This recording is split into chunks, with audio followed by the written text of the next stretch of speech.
सुनाउँदा पनि थाल्नु ल। सबैजना जति पनि यहाँ उपस्थित हुनुभएको छ एकदमै सबैजनालाई एकदमै धन्यवाद।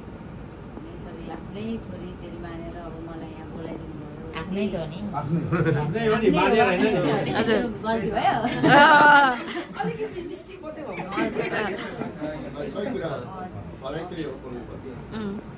अनि यहाँ नेपालबाट टाढा हैन अरूको देशमा आएर यसरी म आयो भने त्यति उत्साहित हुनुभयो र मभन्दा धेरै उत्साहित हुनुभयो र मलाई यसरी माया गरिदिनु भएर नै त तपाईँले मलाई खोजिदिनु भयो, सोधिदिनु भयो।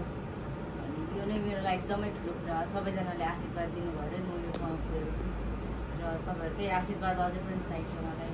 यो हप्तामाथि म एकदमै धेरै मिहिनेत गर्छु तपाईँहरूलाई हेरेर भए पनि, जति गाह्रो साह्रो परे पनि एकदम म तपाईँहरूलाई हेरेर एकदम मिहिनेत गर्छु, अगाडि बढ्ने पढ्छु र एकदमै पढाउनु पठाइ यहाँ जति उपस्थित भयो दिदीहरू। अब हिजो हामीलाई खुवाइदिनु भयो होइन, देख्नु पाँदैन हाम्रो प्रोग्रामले दिदीहरूलाई। अनि यहाँ उपस्थित सबैजनालाई एकदमै धन्यवाद, एकदमै मनदेखि धेरै धेरै धन्यवाद।